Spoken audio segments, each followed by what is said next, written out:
Not happy with you. What time does court start? It was hard. It was hard to get here. I've been homeless.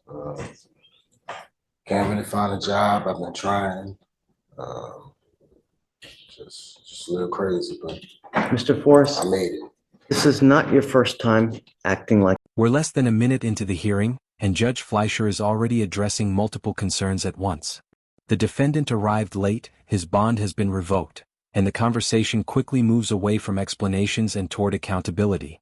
Notice how the judge keeps steering the discussion back to the issues that matter to the court. At this stage, he's trying to determine whether the defendant is prepared to take the process seriously. First impressions matter, especially when you're standing before a judge. this. I've also had to reinstate your bond once before, and now you're coming here in shorts as well. You come after 12. In life,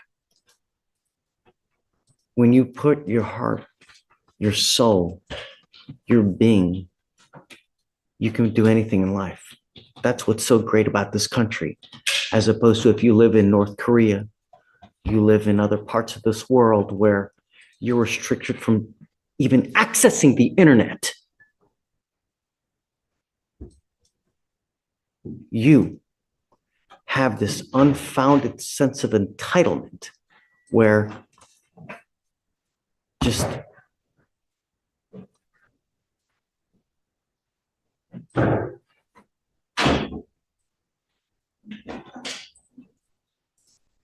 So I tried to get here. I didn't. It was real hard to get here. I've been living on the streets. You see, I got shorts on and stuff. I've been wearing these clothes every day. have in your life here. It's just me. I've been homeless. Where's mom and dad? Mom? Here, but she got a boyfriend, so we don't want nobody to come by her.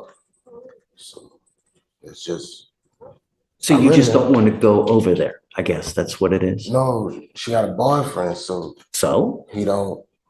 I guess he just want my mama to himself or something. I don't know, but I've been calling my mom. I'll be like, but I'm not about to really beg her, because I don't want to look at me like that, like just like I just need you that bad. So but you do. know, But you do.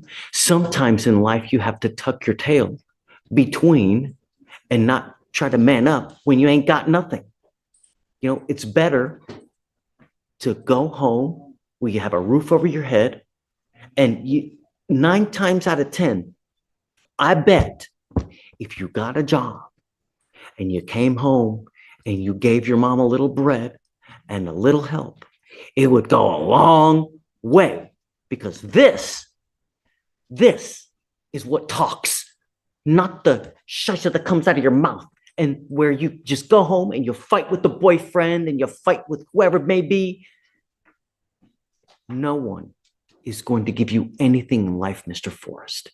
You got to earn it. no, that's what I'm trying to do. Using the street as an excuse when you have a place to go to doesn't fly. No, I didn't have a place to go to. You can always go home to mom. No, that's not what happened.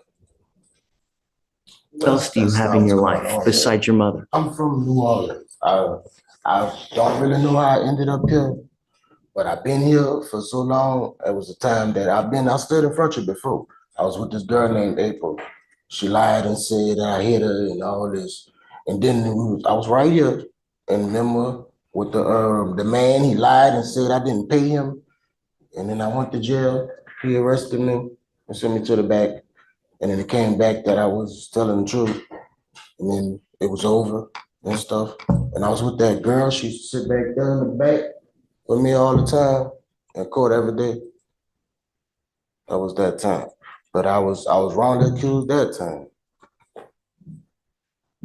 That's not what I see. From the last charge? Mhm. Yeah. My records show the complete opposite of what you're saying. But regardless, that doesn't matter. I don't know. I got a lot going on. So I'm just How trying do to you have a lot going on when you're just on the street? I'm still in the street. I'm still in the street. That's why it took me all to get here. So tell me what's going on. I don't know. I don't know. It's like people don't like me or something. I apply for every job all around the world. I don't get it. I put on my little best clothes, it's still a little dirty. I button it all the way up. I come in out, speak nice, and I just can't get no job. I don't know what's going on. Perception is Man, but do you see the way that you're acting to me? Look, what I'm trying to tell you is that perception is reality. If you walk in and you walk in smug with the air of entitlement, meaning that you're greater than everyone, that's not me. you came in here to me like this, and I'm a judge. You're supposed to show as much respect. Listen carefully to this exchange. Judge Fleischer reminds the defendant that bond decisions are not automatic and that courts have significant authority when determining conditions of release. The message isn't just about punishment, it's about consequences. What stands out here is how the judge balances a warning with an opportunity. He's making it clear that future choices matter, but he's also leaving room for the defendant to change course. The question is whether that message is actually getting through. To a judge as you can, because your literal life is in our hands. If I wanted to, I could throw your ass in jail now and make your bond $50,000. That's crazy. But that's reality. And what I'm trying to impart to Then you. last night I was like, what's going on? All of a sudden, your YouTube popped up on my phone. I was like, what? I was like, oh no. If I drug test you now, what's going to show up? Yeah. What else? Yeah. It's like, What else? that's it. I'm going to send you right now. Here. I'm going to send you.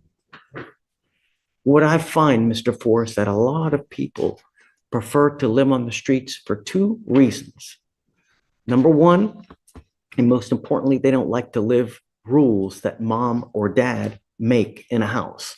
Number one, bless you. Number two, people like to use. And they like to use either alcohol or illegal drugs. And the problem is that doesn't jive with where you're living at home. They don't want to see it. They'd rather kick your ass out on the street than have to deal with that.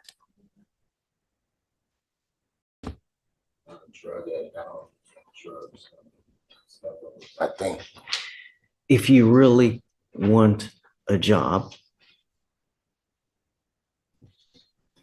give me one of those flyers, will you please? that's all I'm trying to do. I don't be doing nothing wrong out here. Well, come on. Then I'm giving you, Other people. Mr. Forrest, I'm going to give you the opportunity now. We have a workshop. It's this weekend, right? Isn't it this weekend? Huh? Yeah. This weekend, I have a fair coming up. If you want a job, there's going to be loads of people with jobs to give you right there. It'll be like a guaranteed job so I can work every day. Because I don't want to be outside all the time. I would like something that's just stable, you know, at least 10, 12 hours a day. Beggars can't be choosers, Mr. Forrest. You get what they have. I don't know what they're going to have, but you have to be ready to accept whatever they have to offer. And that's it. You're not going to be a rocket scientist. Don't expect a rocket science type salary. You get what they have. The problem is that you got to show up. And if you come with this attitude that I live on the streets, so I'm not going to show up to work at 9 o'clock. I'm going to show up to work at 11. That doesn't jive. So if you want a job, you have to act like you are going to have it. You're going to show up on a daily basis, on time, not smelling like a brewery. You take a shower, you smell good, you wear nice clothes. But do you think if you go to a job looking like this, how do you think it's going to go? You're coming to court and you should be looking at or near your best when you come to court. Looking like this with the excuse that you're on the street. Come on, man. If you want a job, this is the place to get it. I am now giving you the opportunity. The tone shifts noticeably here. After spending much of the hearing discussing problems, Judge Fleischer starts talking about opportunities. Instead of focusing exclusively on consequences, he's pointing the defendant toward a potential next step. That's something viewers often notice about his courtroom style. He frequently combines accountability with practical suggestions. Of course, a recommendation is only useful if it's acted upon. The opportunity is there. What happens next depends on the defendant. Mr. Forrest. It's a guarantee that Nothing is guaranteed in life but death and taxes, my friend. There is no freaking guarantee. You want a back rub too? Show up. If you show up and you look like $1 million, good things will happen for you. Show up, take a shower, dress nice, brush your teeth, and things will go well. I'm going to be there too, Mr. Forrest. I'm going to be out there helping as well. There's no excuse.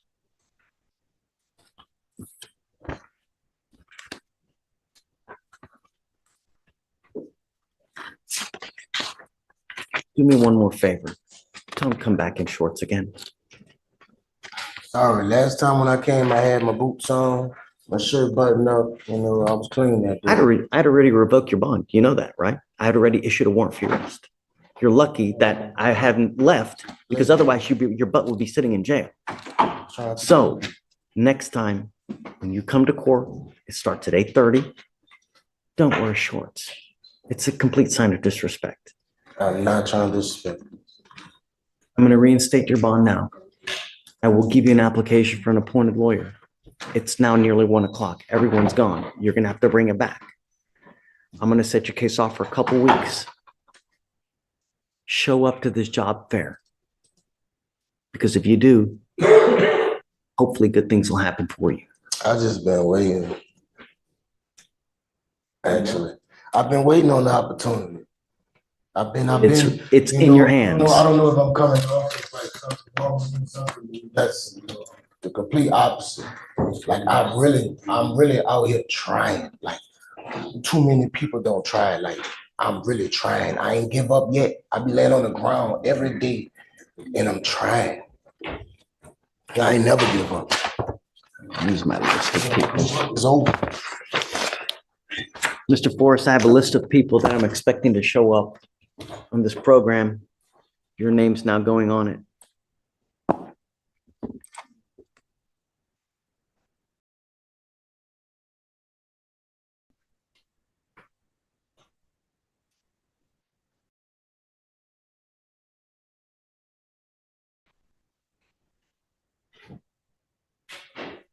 Okay, so this is what we're going to do. I will send you home with an application for an appointed lawyer.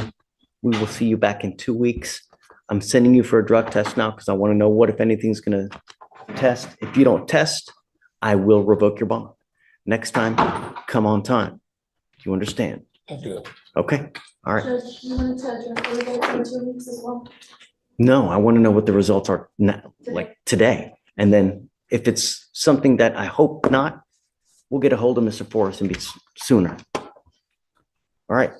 Good luck. See you on Saturday. And what have you been doing with yourself, Mr. Compton?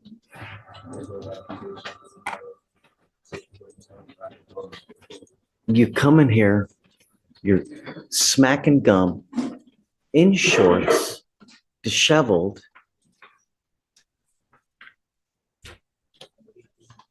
Where do you live? Who with? My ex, ATs.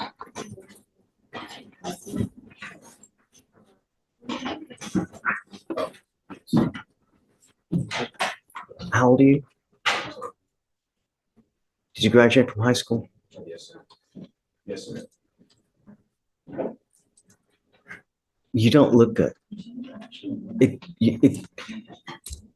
You just don't. You're obviously not working, not making any money. Perception is reality, Mr. Compton. And if you're going to continue like this, you're going to have this same look when you're 52. But you're going to have a lot more missing body parts, hair, teeth. You're supposed to work your ass now at the tender age of 20s. So you set your future up.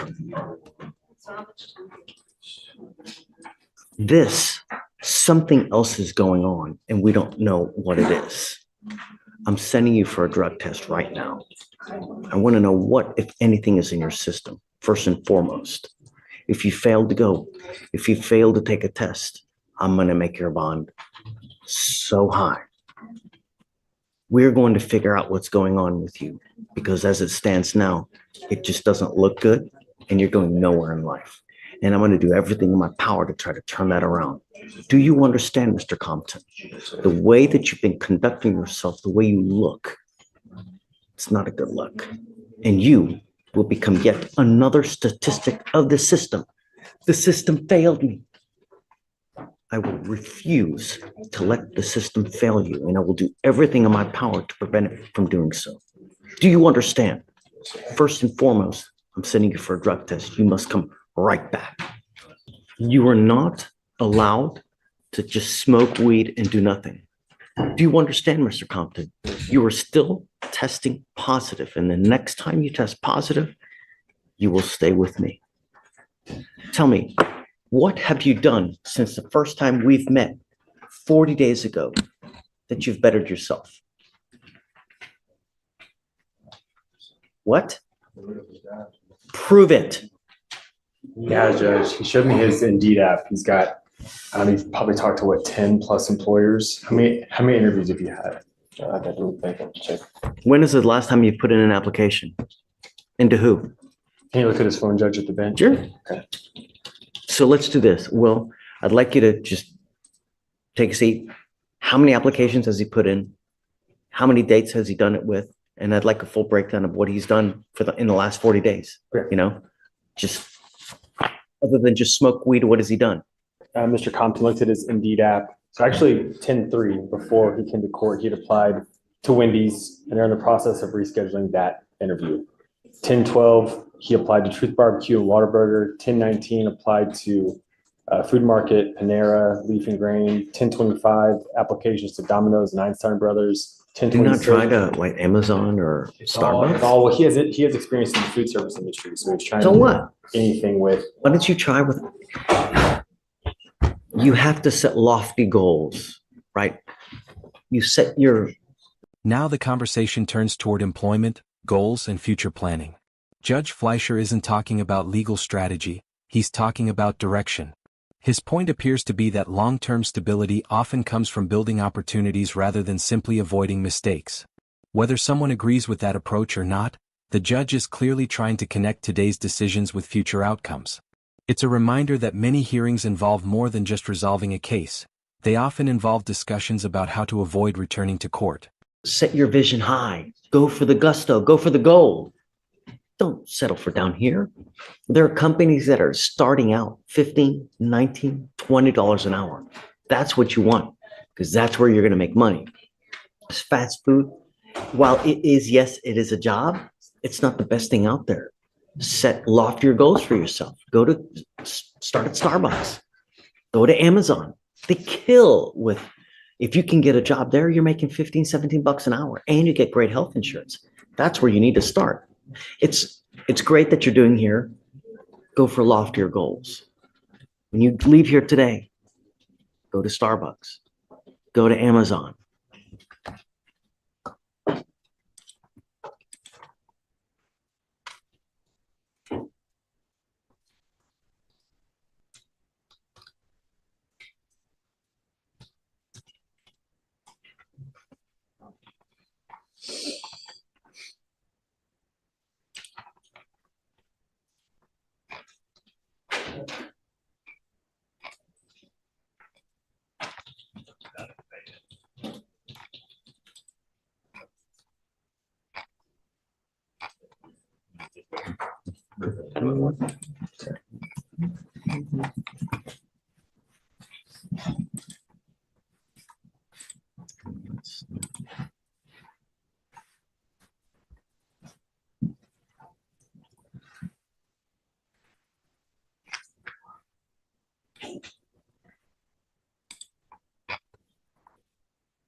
Now, you know what? Let me put this.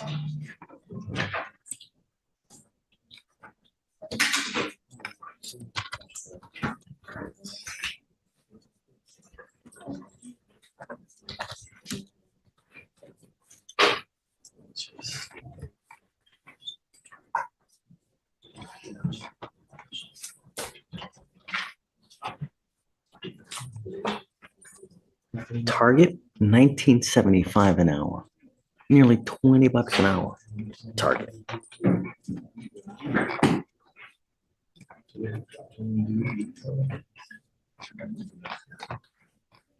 Here, I'm gonna see if I can print this out. See if I can do that. I don't know if I can. The effort is there, Judge. While the effort's good, it could be better. You need to go to better places. I'm going to try to print stuff out. On your phone, you need to Google highest paying hourly jobs. And that's where you start your search. And when you go to an interview, how do you look when you go to an interview? Do you look like this? What do you do? Okay. Perception is reality. If you look like a thug, they're going to treat you like a thug. You're coming to court, and look how you dress when you come to court. You're supposed to be better than that. If you come to me like this here and we're a judge and this is jails right there, that tells me that you have absolutely no respect. Are you dressing the same way with trying to get a job? If you are, it's not going to happen. You take a shower, you comb your hair, you shave, you put on nice clothes, you try to talk well, because that's who's interviewing you. Smell good, because if you go in there and you smell like a small farm animal, it's not going to go well. This is what you need to do to get a job. And this is what you do to get a good job, because that's how you get a job where you can move up in the world. When you apply at like a Burger King and McDonald's, there's no advancement. That's what you want. You understand? Perception is reality. So when you go there, you need to look like you're gold, and then they're going to hire you. This, you'll get nowhere in life. I'm bringing you back in another 2 weeks. I want to see what you've done. Start with lofty goals. Starbucks, Target, Amazon. Do you understand? Make me proud. Come on, Mr. Compton. You can do it. All right. Hey, Judge.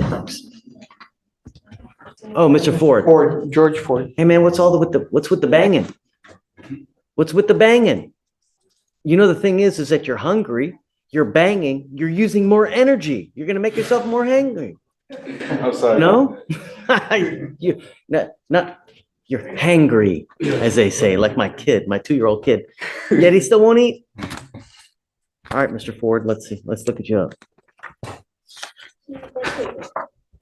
Thanks. Okay, so Mr. Ford, you're charged with burglary of a motor vehicle. You're facing up to a year in jail and or a $4,000 fine. It looks like you guys have worked out an agreement. They're offering you 180 days in jail, and there is credit for the 6 days that you've done. Is this true or is this untrue? True. Is this what you want to do? Okay. It also looks like you have a prior. Is it? I don't even know. Oh, you have a prior unauthorized use of a motor vehicle, right? It's for jurisdiction purposes. That's all it is.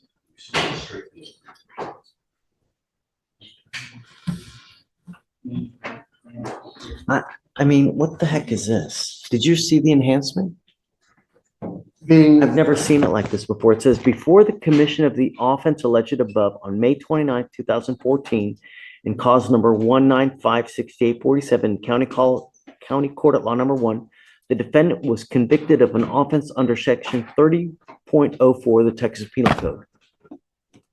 I've never seen them just do a penal section instead, Rather than, opposed to what the actual offense is. Have you seen that before? I have not, Judge, but when I read it, I thought it was fine. I mean, it still lists that that is a section for BMV. So it gives the cause number, the date, the court. So just. I've never seen it like that. I've never I seen wonder it why they either. did it like that. Is that sufficient?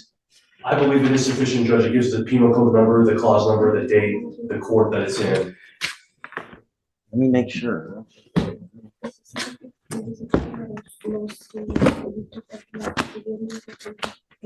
This is a big deal, Mr. Ford, because you got to understand that you can only have a certain number of BMVs, burglary for motor vehicles. But the problem is that if you continue to do it, they can enhance you to a felony. And then you're looking at years instead of days. The more BMVs you have, when you hit a certain one, then it's a felony. It used to be 4. Is it now? I think it's now 3, right? I believe so, Judge. Let me make sure, because now with this one, this now makes 2. Your next one, you're looking at a serious felony. Well, I hope not, but you got to know what you're facing, because, forewarned is fair warned. This is an important procedural moment. Judge Fleischer notices an issue in the paperwork and takes the time to clarify exactly what's being alleged. Details like that matter because accuracy is fundamental to the legal process. He then shifts focus to the defendant's prior history and explains how repeat offenses can significantly increase the seriousness of future charges. The warning is straightforward. What may seem manageable today can carry much greater consequences if the pattern continues. Sometimes the most valuable part of a hearing is understanding where the road ahead leads. You got to be on notice of it. I'm aware.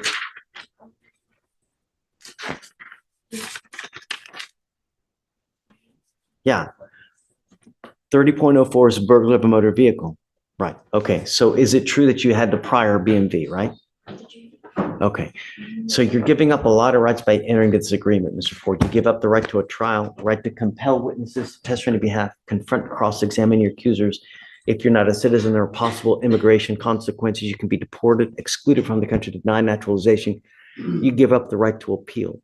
So remember, after today, you ever pick up another BMV, you're looking at a lot of time in prison. Do you understand? Yes, sir. How do you plead to the offense of this case? Guilty or not guilty? I will find you guilty. I will send it you to the agreement. I'll roll your court costs so you won't owe anything. True to both enhancements, and good luck to Mr. Ford. We're going to get you down quick so you can go eat, okay?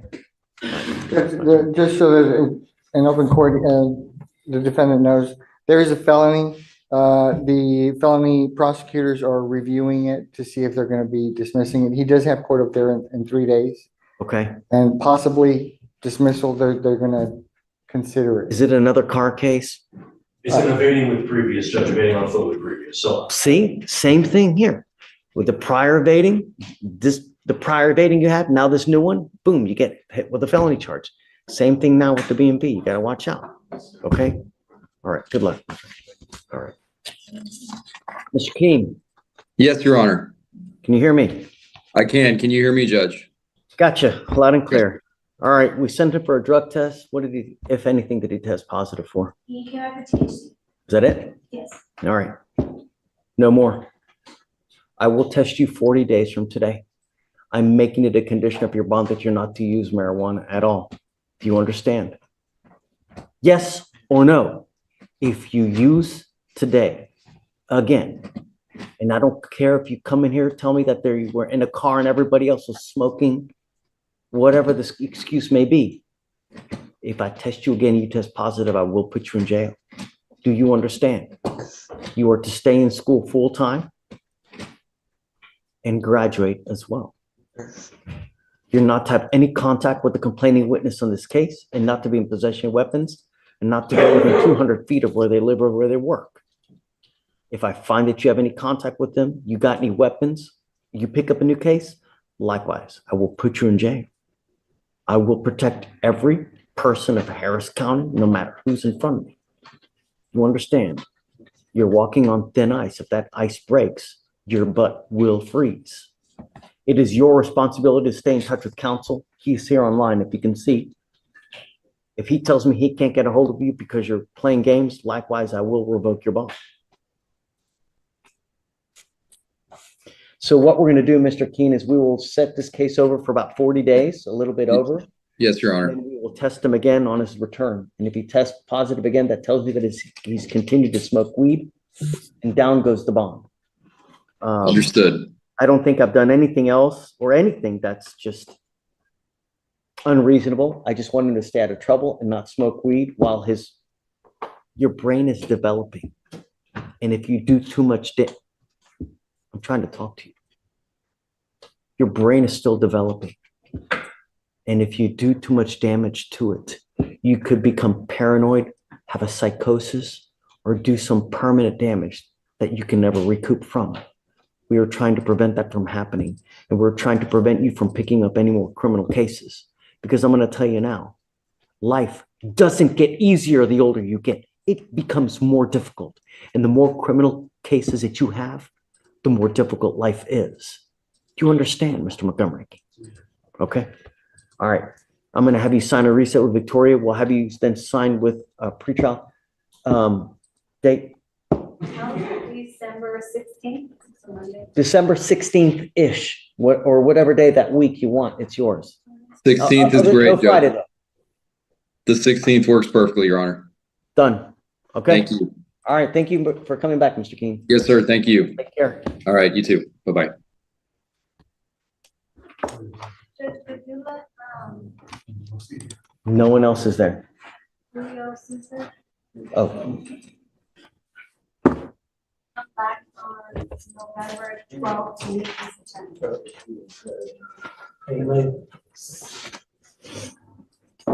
tienes que regresar a what day? November 12th. El 12 de noviembre tienes que regresar aquí. Tu abogado no está aquí, está en otro condado. So tienes que regresar ese día aquí y vas a conocer tu abogado. ¿Ok? Vas a firmar papeles. What's the last name again? Benavides? Oh, his name, I'm sorry, Caesar. Last name is Caesar?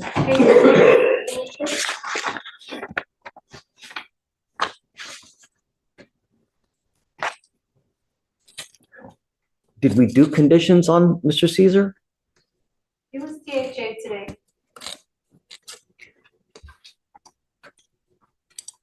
So he already has conditions? Must, Let me see. last name is Caesar? Yeah, last name is Caesar. I have conditions from September 30th. Ok. No puedes violar las condiciones de la corte. Si lo haces o si tú sacas nuevo caso, te pongo en la cárcel, no vas a tener fianza gratis de nuevo. ¿Entiendes, Méndez? Ok, para allá. Judge, I haven't talked your name and number on it. Ok. Tu abogado va a estar ahí y lo van a poner en el círculo ahí para que tú lo puedes llamar si quieres. Ready?